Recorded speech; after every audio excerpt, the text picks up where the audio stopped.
Peace be upon you all. GitHub Code Space. Today I'm going to introduce you to how can you code your project in a browser, and there is no need for installing any of IDEs or any environment on your local machine. So first of all, to get into the GitHub code space, you need to have a GitHub account, and you need to know at least the overview of how can you create a repository, commit, push, and stuff like this from Git. So please be aware of using Git so you can continue. So GitHub, we have overview at the moment for the code space, and we will start as an introduction by building simple front-end project, static one, index HTML, CSS, JavaScript, and image, just to get a glance of how the code space is built and how can you use it. And to start it, so let's go. We need to create a new repository. Let's call this repository as front-end code space. At the moment, we need to create readme file so we can initialize the project with some file. If you want, you can add .gitignore. It depends on your project, but that's good at the moment. And let's create repository. Now we have our repository created and ready to be used. I have no file. How can I initialize my code space? You have one option that if you are inside your repository, which you need to use. By the way, you can use a code space to create a brand new project or continue developing all the project as you go. So from code, you will have code spaces drop down menu, and you can see here code spaces, your workspace in the cloud. So you don't have any code spaces for this repository yet. You need to create one. You can use the plus icon here or create code space on main, so you can decide which branch you use. We are loading our code space, setting up the code space. GitHub code space is using VSCode. If you are familiar with VSCode, the development will be so easy for you. It won't be any problem. And if you are not familiar with VSCode, so let's go quick overview of VSCode. Over this area here to the left side, you will find your Explorer. Here is the project itself, the project structure which you have. Outline, under it you will see some things about information. Timeline, if you use Git, you will find it here as well. To the right side, when you open any file, as you can see now, preview readme, you will preview the file to edit and to work with here. Down there, you have some developer icons and developers tabs that you can move between them to check problems, terminal, console, ports, or stuff like this. Down there, there is a bar. This bar, we are using it for more information about our file. And here you can see search if you would like to search anything. Also here code space, the source control which we are going to use. So let's go on the fly. Now I have my code space is ready.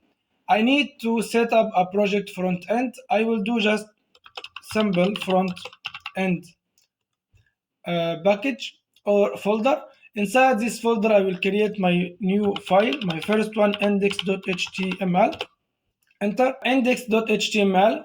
VS Code use IntelliSense, so it will use autocomplete HTML. We have autocomplete, and you can choose from this suggestions which kind of HTML you need. I'm going to use HTML5 and ready to use template for HTML. Let's change this one, front end. Second one, let's create only H1 at the moment, and we call it also front end. Okay.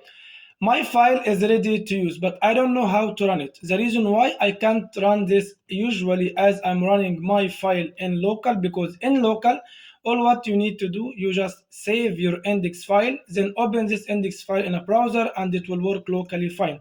But now when you are working in a cloud, you need to use some kind of server. For that reason, to the left, and from the left side here, we are going to choose extensions. Extensions are small programs, you can call small plugins that we are going to use to adding functionality to our VS Code and the project. From extension, I need to get the plugin of live server. Live server, it will be the server which will allow my application to run in a cloud. Here is the live server, the first one. and install it. After installation of the live server, you're going to have the same icon as you can see it here. I don't need this readme now. You can see it down there. It's called go live. In that moment, if you click only go live, you will launch your server and you will find your first front end application. Now we run our first application in a browser. Let's set up simple, just new folder CSS to experience how it works. Another folder also we are going to make some images also to experience with it how it works. From the CSS we are going to create a new file. I will call it just style.css as experiment. If you remember, it's white background, there is nothing here, so just let's give the body some kind of background color, and let's call it, for example, red. Doesn't make difference, but it will not work because there is no link between index and style. From the head section, I'm going only to add link, and as you can see, I can choose from link. I will choose CSS and I will need to give it a path to my CSS file, and now it should work fine. It is here. So I have no issue with linking CSS. You can do the same exactly with linking JavaScript. But now I would like to add some image. How can I add image here and how can I upload files? Inside this folder images, if you click right click, you can find upload. From upload, you can choose any image. Let's choose this one, for example, here. Okay, so I choose that image, Palestine. So I would like to link this image to reflect it on my front end. So I'm going to index, and all what I need to do is just give it a pass. It's automatically completed images, and I choose my image, Palestine. If I go to front end, I can see it already reflected here. There is no issue with my code space. So now you can continue developing your application as you like. So that's how you can use the code space. So some highlights, some guidance of the code space. When you create code space, you will have this hamburger menu, click it, and you will find some more options. Please go through these options and experiment with them. Another one here, so important, that you can go to repository, which you initialize your project. If you go to repository, it will open a new link. If you refresh it, there is no project here. That means that you need to push your changes which you did to your repository. How can you do that? From the left side, you can see the icon source control. Click it. Then you check the files which you have changed. Okay, you are good to go with that changes. Okay, I will write my comment. Initializing my front end. Please try as much as you can to write understandable comment here and message, because this message you need it in the future. Now you know, you remember what you did already, but in the future when you check your comment, you need something to remind you with the changes. From more action, click drop down menu. I choose commit and push, which means I'm okay, I'm good to go to store my changes into my repository. So commit and push, I'm telling it yes. Read the message, I'm giving it yes. No, I don't know, get fetch. Now source control is empty, which means there is no editing file, there is no new file to be stored in my repository. If you refresh it, you will find your project already in your repository. Some things to know: if you finish working with code space, you can just close it, but it's still active.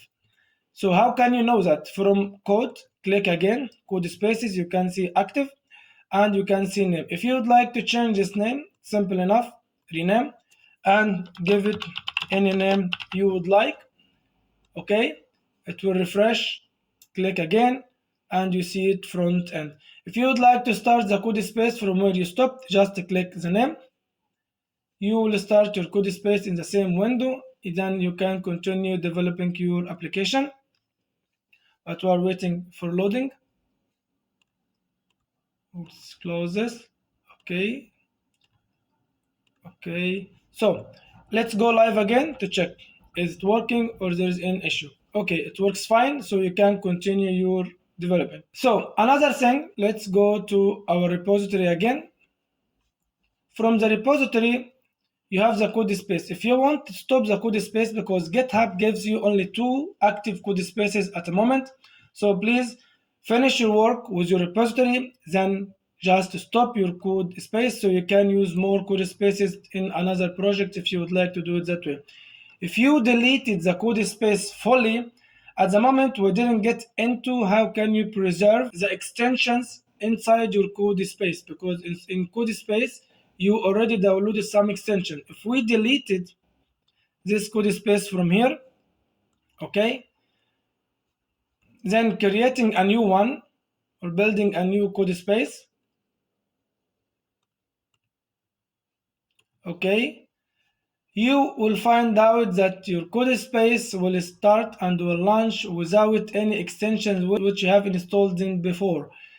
For that reason, in the next episodes, we are going to speak about the dev containers and how can we preserve our extensions from the previous project.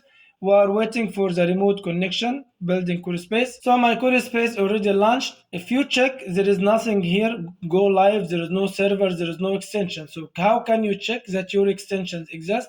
You can check the extensions. You will find that code space installed is 0, which means there is no extension. That means that you need to remember the extension which you use every time with your code space. Only at the moment. Next episode, I'm going to explain how to preserve that extensions. So install. I'm installing my live server again.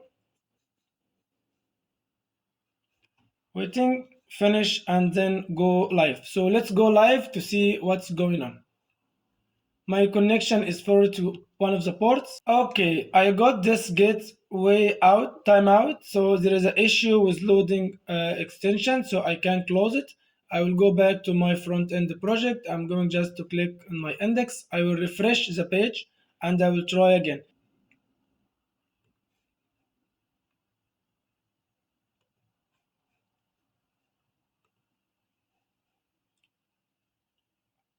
So it works. Sometimes you just need to refresh your code space just in case the server or some of the extension got hung and it doesn't work as you expected. Okay, for the moment, I have explained how to use the code space, how to build your code space, how to install extension, stuff like this. Next episode, I'm going to go deeper into more concepts of the code space. I hope that was easy for you. See you next time, and peace be upon you all.